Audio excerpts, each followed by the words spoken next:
Langs die Via Dolorosa in ou Jerusalem keer soldate in die strate mense weg voor 'n man wat met 'n purperkleed in pyn 'n houtkruis dra na Golgotha.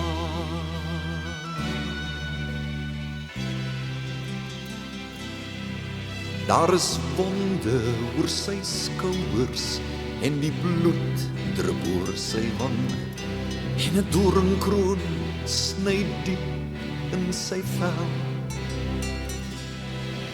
En elke keer as hy wil struikel, word hy gespot, gespug en uitgeskel. Langs die Via Dolorosa, die weg van smart en pyn, soos 'n lam stap ons koning en ons Heer. Langs die Via Dolorosa stap hy voort, terwyl hy ly. In die Via Dolorosa het sy bloed gevloei vir jou en my. In die Via Dolorosa het die Heer my kruis gedra, gewillig op pad na Golgotha. En daar het hy gelei, gesterf en in my plek die skuld betaal. Langs die Via Dolorosa, die weg van smart en pyn, soos 'n lam stap jou koning en my Heer. Langs die Via Dolorosa stap hy voort, terwyl hy ly. In die Via Dolorosa het sy bloed gevloei vir my.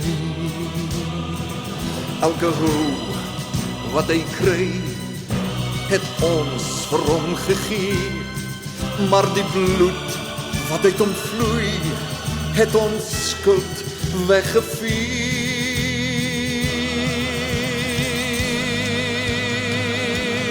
Langs die Via Dolorosa, die weg van smart en pyn, soos 'n lam stap jou koning en jou Heer.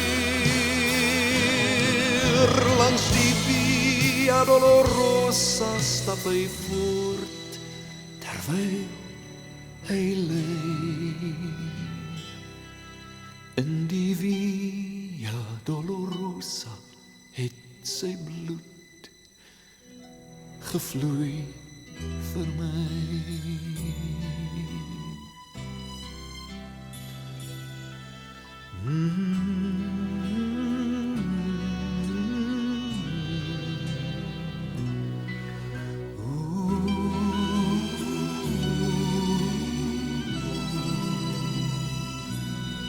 Vir jou en my.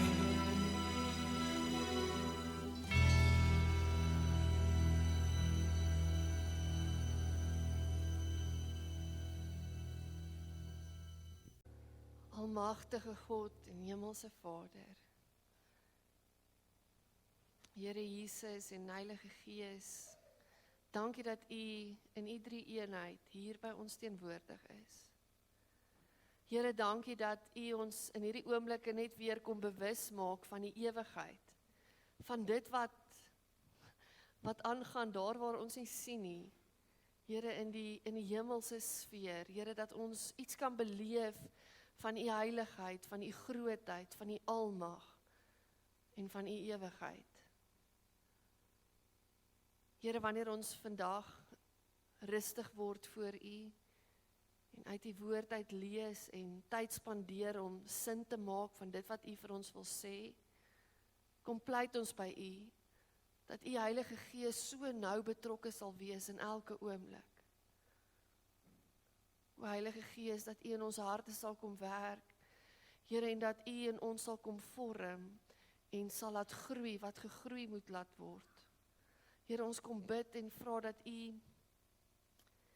die wedergeboorte wat by ons begin het, toe ons U as verlosser aangeneem het, Here, dat U dit in ons sal laat posvat, Here, dat ons as nuwe mense sal leef in hierdie wêreld. Here, kom help ons ore, wat maar wêrelds is, en maar partykeer besig is met ander dinge. Kom help ons ore om U waarheid te hoor, te begryp, en ons eie te maak vanoggend. En Here, mag U in dit alles alleen verheerlik word. In Jesus se naam alleen. Amen. Vriende, voordat ek by die teksgedeelte kom, wil ek daarom net so vinnig met julle deel oor Petrus en die eerste brief van Petrus. Nou, baie van ons ken Petrus as die een van die disippels wat vinnig was. Hy uiteindelik sonder om te dink het hy iets gedoen. Weet, hy was die een wat Jesus dink nog het om te sê kom, dan is hy al uit die boot uit en dan is hy op die water. Weet, mense hoor selfs met die toe Maria kom sê maar Jesus het uit die graf hy sien die graf nie, is hy een van die eerste disippels wat hardloop om te gaan sien. Hy is hierdie impulsiewe karakter waarmee ons te doen kry. En ons sien ook ongelooflike karakterontwikkeling in Petrus se lewe. Petrus wat eintlik praat sonder om te dink en partykeer dan goed sê wat hy nie met die daad kan bybring nie. Hy sê vir Jesus, ek sal U nooit verloon nie, en dan verloon hy Jesus. Maar Jesus kom en gee vir Petrus nuwe identiteit. Petrus het Jesus 3 keer verloon, maar in Johannes 21 lees ons hoe Jesus Petrus identiteit kom verander. Want hy vra vir Petrus 3 keer, Petrus, het jy my lief? Hy kom herstel sy verhouding met Petrus. En hy kom gee vir Petrus 'n nuwe identiteit. Hy kom sê ook vir Petrus, jy is 'n rots. En op hierdie rots sal ek my kerk bou. Nou, mens kan dit anders te sien ook. Mens kan sien dat Petrus se belydenis, wat net daai stukkie vooraf gaan, Petrus se belydenis wat sê, U is die Christus, die Seun van God, dat dit die rots is waarop die kerk gebou is. Maar hoe ook al, Petrus is 'n karakter waarmee baie van ons kan vereenselwig. Maar ons sien hierdie ongelooflike groei in Petrus. En in hierdie 2 briewe van Petrus kan mens agterkom, nadat Jesus die Heilige Gees in sy lewe uitgestort het, verstaan Petrus die evangelie. En nou is hy bereid om sy daad by sy woord te sit. En dit is net 'n ongelooflike ding. Maar ek wil graag 1 Petrus gaan oor ons identiteit. En dit is wat ek sê, ons sien dit by Paulus ook. Ek het laasweek gesê Romeine, hoofstuk 1 tot hoofstuk 11, gaan oor ons as Christene se identiteit. Eers van hoofstuk 12 af tot 16 gaan dit oor ons optrede. Nou dieselfde ding gebeur in Petrus. In hierdie brief van Petrus kom maak dit baie duidelik, in die eerste plek, wie ons is. Hy kom gebruik ook wonderlike woorde, soos dat ons die eiendom van God is, dat ons uitverkoop is, dat ons uitgekies is. Nou die 2 woorde wat in hoofstuk 1 van 1 Petrus uitkom, wat aansluit by ons boodskap van vandag, wil ek tog graag vir julle uitlig. Die eerste woord wat Petrus sê, wat baie duidelik uitkom in hoofstuk 1, is dat ons losgekoop is. En dan brei hy ook eintlik uit oor wat dit beteken oor ons waarde. Nou dis iets wat ons vandag maklik kan verstaan. As jy nou dink aan 'n Picasso skildery, ek en jy wat dalk met 'n leuke oog kyk, somme ek en ons normale mense, dink dalk, jog, hierdie lyk bietjie weird, ek sal dalk R10 vir die skildery betaal. Is daar kenners wat verstaan hoe waardevol is 'n skildery van Picasso? En sy skilderye is miljoene rande werd. So dit wat mense bereid is om te betaal vir 'n skildery, is die waarde van die skildery. So dit wat iemand bereid is om te betaal vir iets, sê hoe waardevol is iets. Nou as ons daai gedagte in ons koppe het en ons hoor in 1 Petrus 1, Jesus het met sy bloed ons losgekoop. Dan sê dit vir ons, hoe kosbaar is ons vir die Here. Hoe waardevol, watter waarde hy aan my en jou koppel. Hy was bereid om sy bloed op te offer, te gee vir ons. So jy moet vandag besef, jy is baie meer werd as 'n Picasso skildery. Jy is soveel werd vir God, dat hy bereid was om sy seun, om Jesus se bloed op te offer, te gee vir jou, en jou so los te koop. Loskoop beteken ook los, weg van die verslawing en die eise van hierdie wêreld. Dit beteken, jy word losgemaak van die donkerte en die sleg van hierdie wêreld. Jy is uit daai situasie uitgehaal. Dit beteken nie ons is uit die wêreld weg nie, maar ons is nie meer verslaaf nie. Ons is nie meer gebind deur hierdie donker en hierdie sonde van hierdie wêreld nie.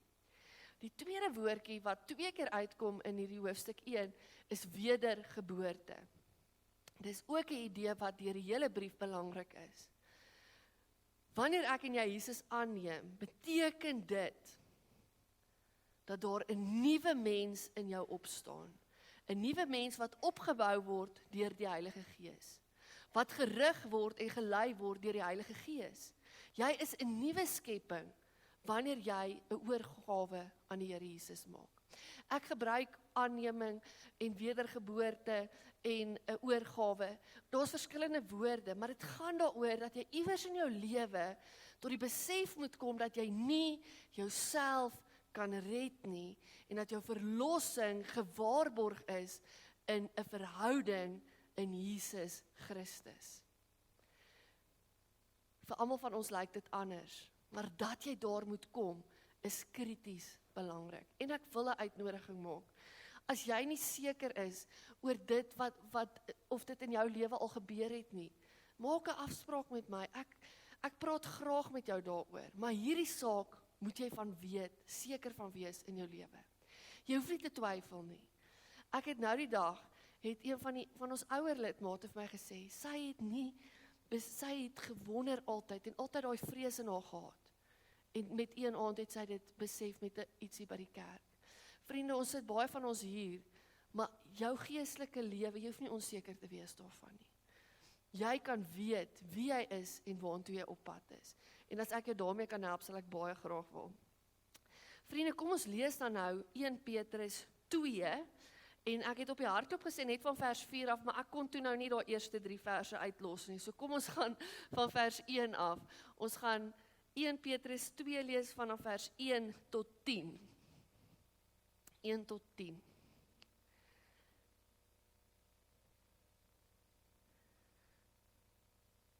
Petrus praat hier reguit met hulle. Hy het nou hierdie mooi goed vir hulle gesê, nou sê hy vir hulle, baie hard en op die man af. Hou dan op met elke vorm van kwaad, met alle bedrog, huichelarij, jaloesie en kwaadpratery. Soos pasgebore kindertjies smag na melk, moet julle smag na die suiwer geestelike melk, sodat julle daardeur kan opgroei en die saligheid verkry. Julle het immers ondervind dat die Here goed is. Kom na hom toe, die lewende steen wat deur die mense afgekeer is, maar deur God vir die ereplek uitverkies is. Laat julle as lewende stene opbou tot 'n geestelike huis, om 'n heilige priesterdom te wees en geestelike offers te bring wat deur Jesus Christus vir God welgevallig is. Daarom staan daar in die skrif, kyk, ek lê in Sion 'n hoekklip, uitverkies vir die ereplek. Wie in hom glo, word nooit teleurgestel nie. Julle wat glo, deel in hierdie eer, maar vir die wat nie glo nie, geld die woorde. Die klip wat deur die bouers afgekeer is, juis hy het die belangrikste klip in die gebou geword. En 'n klip waaroor 'n mens struikel en 'n rots waarteen jy jou stamp. Hulle struikel omdat hulle nie aan die woord gehoorsaam is nie. So het God dit ook vir hulle bestem. Julle daarenteen is 'n uitverkore volk, 'n koninklike priesterdom, 'n nasie wat vir God afgesonder is.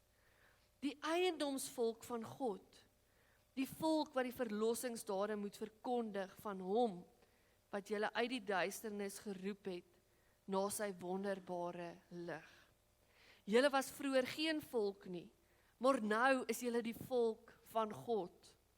Julle het toe geen barmhartigheid ontvang nie, maar nou het God aan julle barmhartigheid bewys. Ek lees vir ons tot sover. Vriende, die brief van Petrus word geskryf vir mense in 'n pre-Christen wêreld. Christendom was 'n baie klein groepie mense en hulle was gesien as dom, as ongekultiveerd en hulle was vervolg eers op geestelike vlak in die sin van hulle kon sekere werke nie kry nie, hulle kon net slawe gewees het amper en daai tipe van goed en later het dit oorgegaan in fisiese vervolging ook. So hulle was die randfigure in die samelewing. Nou skryf teoloë en 'n klomp navorsers dat ons leef nou in 'n post-Christendom. Dit beteken, ek is so dankbaar vir hoeveel mense hier in die kerk sit en hoe lekker ons gemeente saamwerk, maar die realiteit van die groter wêreld rondom ons is dat daar 'n uittog uit kerke is. Gallup het in Suid-Afrika navorsing gedoen tussen 2005 en 2012. Van die mense wat gesê het hulle is Christen op papier, het dit afgeneem van die hoë 70s, persentasie nou, van hoë 70s tot die lae 60s. Die mense wat met die boeke van ons kerk ook betrokke is, kan sien ook, in alle kerke reg oor ons land, is daar 'n groot afname in kerke se getalle. Kerk is nie meer in die senter van ons samelewing nie. Kerk is nie meer belangrik nie. As jy nie in die sonnaarskool kom nie, gaan niemand jou daaroor vra nie, niemand gaan daaroor omgee nie. Kerk word al hoe meer 'n randfiguur. In die groter samelewing van die wêreld, wat ons altyd voor is, jy moet verstaan, ons is altyd so 10 na 20 jaar agter Europa. Nou vir die van julle wat al in Europa gereis het gesien hoe die kerke net museums word. Een van die teoloë vertel van 'n dominee wat 'n plan probeer maak het om mense weer terug te kry in die kerk en hy toe begin kunsklasse aanbied. En so kom die een ou wat by die kunstklas betrokke is, kom hy toevallig die een Sondag daar verby die kerk en hy gaan praat met die dominee en hy sê, "Hoi, ek het nie geweet julle is op Sondag ook oop nie." En die seentjie nou weer het 'n maatjie genooi wat nie 'n Christen is nie en hy kom kuier oor Paastyd en hulle kyk die Paasverhaal en na die tyd vra die seentjie, hy het nou baie van hierdie storie gehou, maar hy verstaan net nie, hoekom het hulle die hoofkarakter 'n vloekwoord gemaak nie. Dit is die groter wêreld waarin ons leef. Is 'n post-Christendom. So die Petrusbriewe is vir ons van kardinale belang in hierdie wêreld van nou.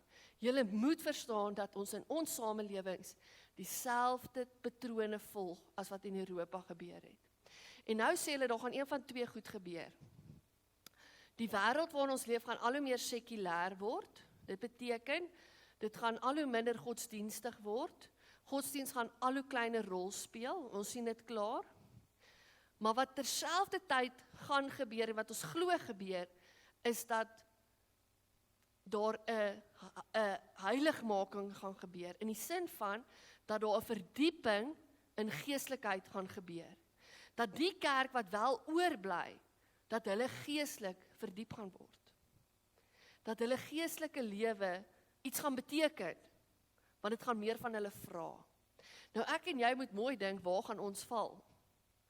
Oor 20 jaar, waar val ons familie? Waar val jou kinders en jou kleinkinders? Val hulle in 'n sekulêre wêreld of verdiep hulle geestelike lewe? Dit is die vraag. En Petrus help ons verskriklik baie daarmee. So ek wil graag so 'n bietjie deur hierdie teks saam met julle worstel. Die eerste ding wat ek wil uitlig is hier in vers 1. Wanneer Petrus praat, gebruik hy 'n kras woord. As jy nou dink aan die 'n baie kras woord in Afrikaans wat mense sal gebruik vir kwaad word, nê. Dis die tipe woord van Griek, wat in Grieks gebruik word. As hy sê, hou dan op met elke vorm van kwaad. Hy's baie reguit en ernstig met hulle. Hou op dan met elke vorm van kwaad, met alle bedrog, huichelarry, jaloesie en kwaadpratery. Hy sê eers vir hulle wie hulle is, dan sê hy, hierdie pas nie by julle nie, en dan kom hy weer terug na wie hulle is. Hy sê, dis wie julle is, so moenie hierdie doen nie, want dit is wie julle is. Hy beklemtoon die is, die identiteit. In vers 2 sê hy, soos pasgebore kindertjies smag na melk, moet julle smag na die suiwer geestelike melk. Dit is ook 'n idee wat die heeltyd uitkom, die suiwerheid, die heiligheid. Heiligheid, ons gaan nou daarby kom ook, beteken om afgesonder te wees. So wanneer ons lees van die suiwerheid, gaan dit oor, daar moet nie onreinheid by wees nie. Dit moet vir God afgesonder wees. Dis die tipe geestelike waarhede waarna ons moet smag, die geestelike melk. Dan vers 3, is vir my een van die pragtigste gedeeltes. Julle het immers ondervind dat die Here goed is. In julle verhouding met die Here, in julle kindskap, in julle heilig wees, as heilig is, het julle ondervind dat die Here goed is. Hier gebruik Petrus Psalm 34 se woorde, en eintlik as mens dit letterlik vertaal, sou mens eerder kon sê, die psalmdigter sê, kom en proe dat die Here goed is. Proe beteken, jy moet dit beleef. Dit betrek jou sintuie. Jy weet mos, jy het al beleef dat die Here goed is. Nou, dit is vir my amper soos ritme, nê. As iemand ritme het, dan hoef jy dit nie eintlik vir hulle te verduidelik nie. Hulle het dit. Dis ek reg, Jeanette en Ian? Nee, iemand het ritme en dan verstaan hulle dit. Maar as iemand nie ritme het nie, is dit baie moeilik om vir iemand te verduidelik hoe hulle by daai ritme moet hou. Dit is eintlik wat Petrus sê. Julle is die wat ritme het, die Here se ritme. Julle het die Here se goedheid ervaar. Julle weet dit, julle ken dit. En daarom vra die Here van ons 'n anderste lewe. Vers 4 verwys waarskynlik na die fariseërs en die godsdienstige leiers wat die Here afgekeer het, wat hom nie as Messias herken het nie. Ons lees hier, kom na hom toe, die lewende steen wat deur mense afgekeer is. Hierdie mense, die fariseërs, die godsdienstige leiers, die skrifgeleerdes, hulle het dit gemis. Hulle het hulle kans om verlos te word deur Jesus Christus, die ware Christus, die Messias. Hulle het die geleentheid misgeloop. Hulle het hom afgekeer as nie goed genoeg nie. En nou gebruik Petrus 'n wonderlike beeld in die volgende verse. En dit is interessant, nee, Petrus wat die rots genoem word. Hy kom sê, nee, ek is nie die fondament nie. Die ware fondament is Jesus Christus. Dis hy op wie alles gebou word. Nou ons hoor van die hoeksteen, die hoekklip. Nou, daar's verskillende opinies daaroor, maar dit was waarskynlik die hoek van die fondasie gewees wat 'n kritiese belangrike rol speel in die hele struktuur.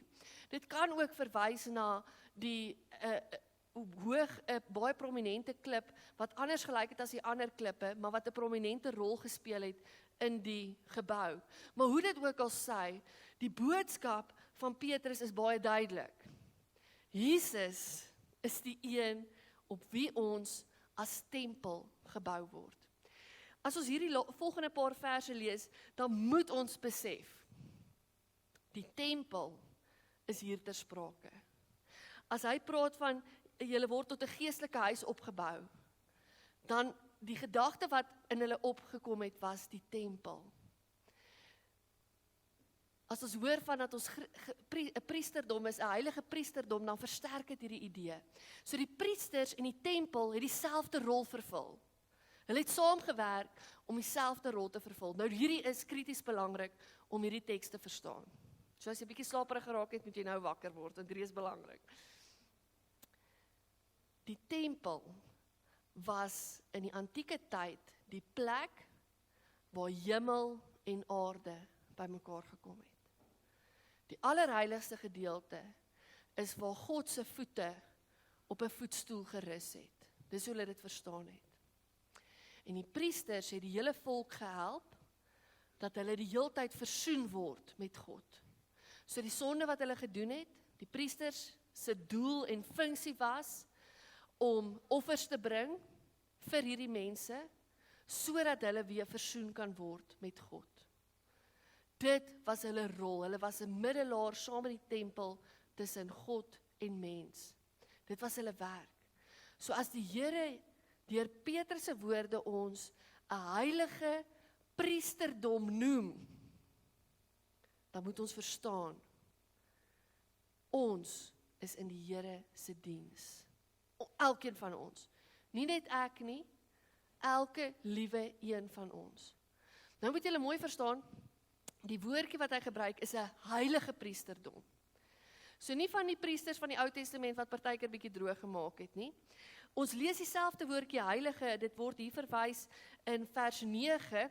Johannes het die 2020 vertaling vir my sal opsit van vers 9. Dan gaan julle sien, julle daarenteen is 'n uitverkore volk, 'n koninklike priesterdom, soortgelyke woorde, en dan 'n nasie wat vir God afgesonder is. Maar hoor daar in die 2020 vertaling is dit 'n direkte vertaling.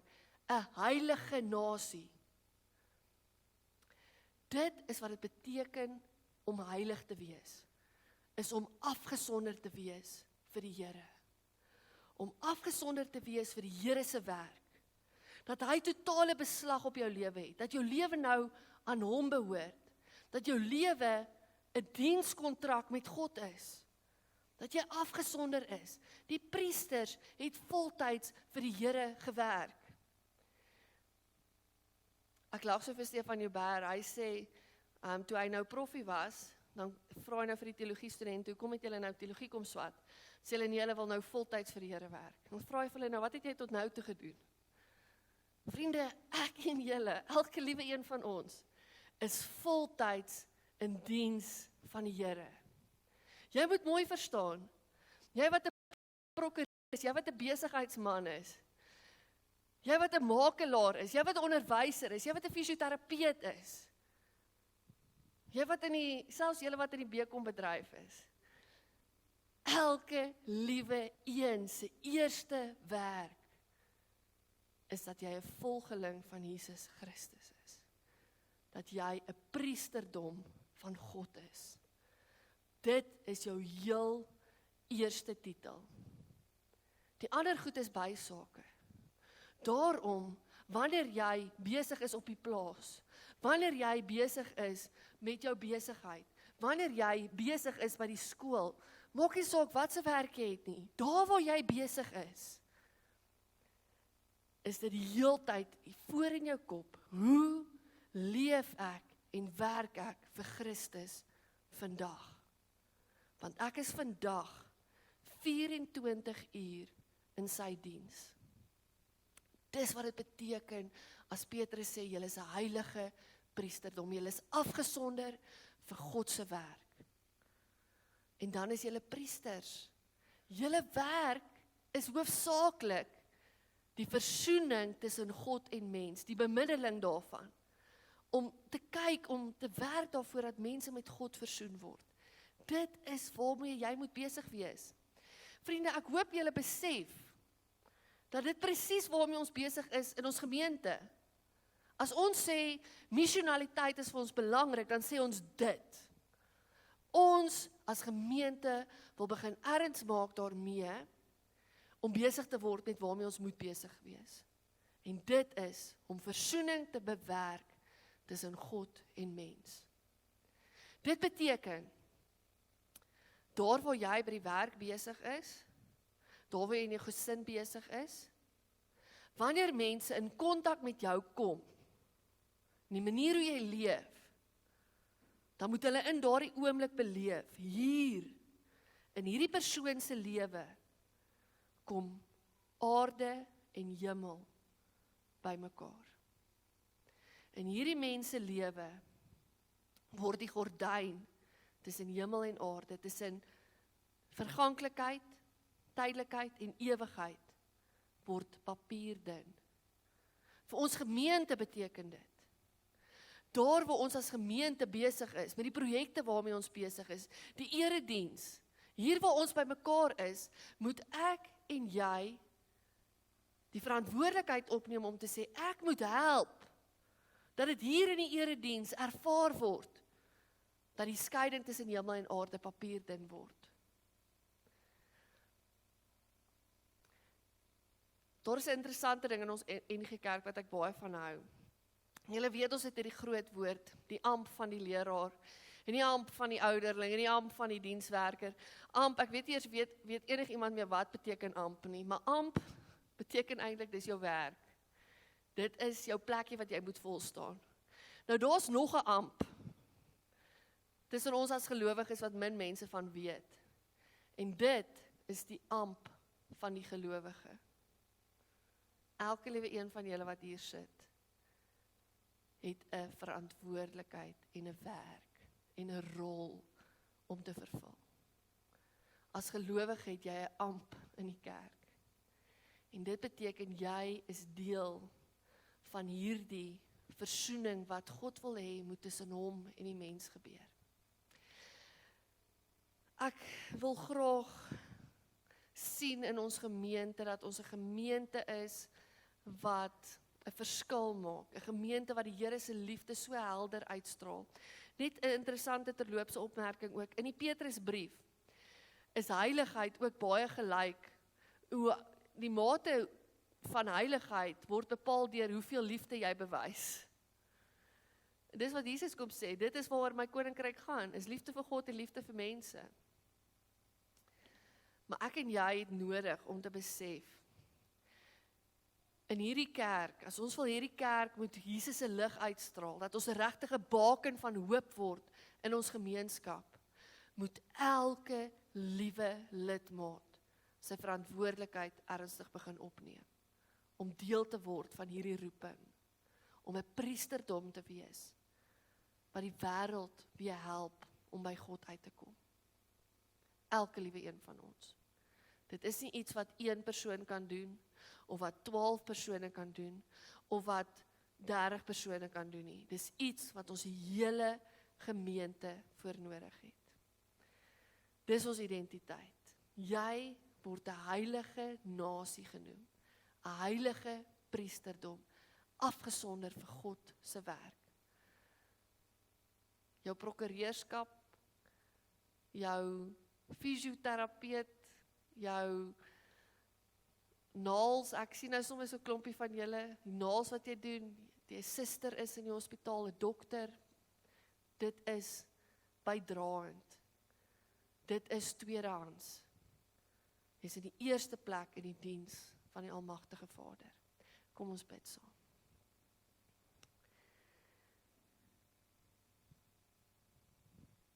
Here God Almagtig, baie, baie dankie dat U ons raak gesien het en ons uitgekies het om deel te word van U grootste werke. Here, dat U ons deel maak van die koninkryk en van dit waarmee U besig is. Here, dankie dat ons weer iets van U hart kon hoor vandag, dat U so graag met die mens versoen wil word. Here, dat U hart brand vir mense wat verlore is, dat U na hulle toe wil uitreik, Here, en dat U ewige lig ook in hulle harte wil laat skyn. Maar Here, ons besef vandag dat U ons roep om dit te doen, om U hande en U voete te wees, sodat hierdie taak gedoen kan word. En daarom vra ek, Here, dat ons wat hier is vandag, dat ons in ons eie harte, ons hande sal opsteek. Dat ons sal sê, Here, stuur my, gebruik my, daar waar ek besig is in hierdie lewe, daar waar ek in my gesin besig is, daar waar ons by die skool is, daar waar ons by die kerk besig is, Here, gebruik my vir U doelwitte, vir dit wat U wil sien gebeur. Here, ek kom pleit dat ons gemeente opnuut erns sal maak met ons taak as Christene, as gelowiges, sodat ons gemeente regtig 'n baken van hoop en van lig in ons gemeenskap kan word. Dat die mense wat kom kuier en die mense wat kom soek vir iets, Here, dat hulle hier U teenwoordigheid sal beleef, Here, dat hulle hier u heiligheid sal beleef. Here, ons weet dis waarna mense dors. Help ons om ons take op te neem, dat ons werklik 'n heilige priesterdom vir u sal wees. Ons bid dit in Jesus se naam alleen. Amen.